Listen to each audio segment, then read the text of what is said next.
is video number 2 of my Scotland's Coasts and Waters series. I'm in a place called Aberdour. It's got an absolutely beautiful wee town, beautiful wee village, a really awesome castle just up there as well. But I'm down on the beach just now. Yes, I thought I would introduce you to Aberdour. This is a recommendation from someone on my Instagram feed and it is gorgeous. It's such a beautiful place to come down to. At the moment, the sunlight, the setting sun is hitting all the water, it's hitting all the rocks and it just looks absolutely gorgeous. It's got a really awesome sea step system in place on the beach, and it takes you up through the rocks, which is really cool, and I've never seen that before. There's a place further up near Ely and things like that where it has like actual chains attached to the rocks, and it means you can actually walk down through to the beach and stuff as well. Not a bad way to spend a Friday afternoon. What I've been doing today is shooting this tiny little rock, which on the photographs looks much bigger, and apparently there's a cave system somewhere around here as well. I don't think there is a cave system, I think that's the cave system and I think they've just shoved a wide camera lens inside it, which is exactly what I did. So I took a photograph. It's quite an abstract photo, took it with a 15mm lens, quite a fast shutter speed at first. I think I was shooting at 2.5 thousandths of a second to get the background, all the beautiful sort of orangey gradients in the background with the blue sky and stuff like that as well.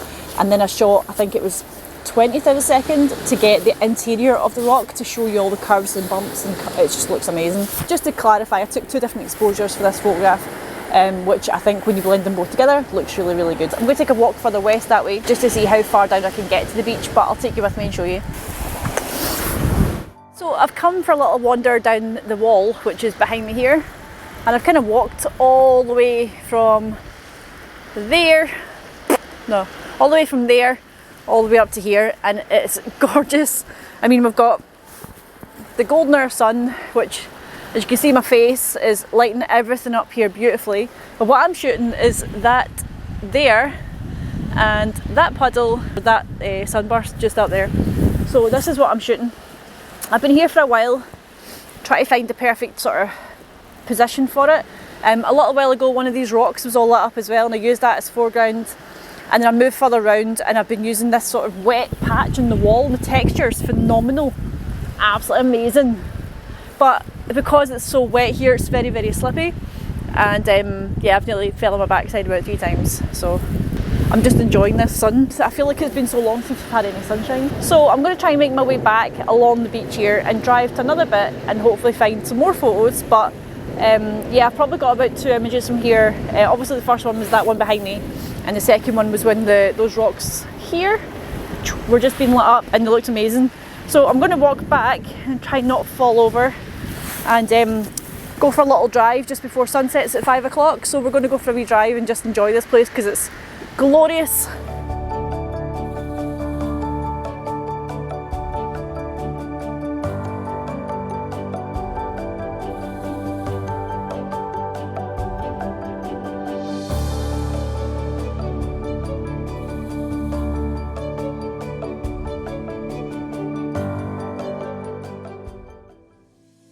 Spent most of my time at Aberdour Beach taking in and relishing the absolutely phenomenal views. Decided to drive down to Burnt Island and got a shippy there because I couldn't find one in Aberdour, so raging, but I got one in Burnt Island. I went to a place called the Link Fish Bar, probably the best sausage supper I've ever had, and I've come down to a wee bit to get some, believe it or not, seascape photos, which kind of keeps in the theme of this video. And I know it's pitch black, don't know if you can tell where I am yet.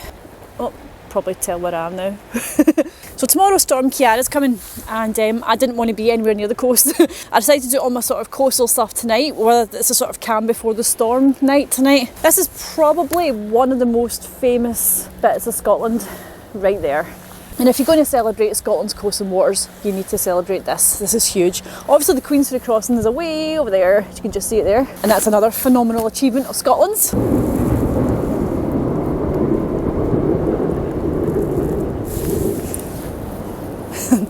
That never seems to get old. So I'm down here just now and I'm going to go and take some seascape photographs. I've just seen a beautiful massive heron just flying by, probably after my chips. But I didn't realise how deep the water was here. It's absolutely fantastic. The whole wall behind me, which I don't know if you can see that wall behind me there, that sort of splits the harbour in two.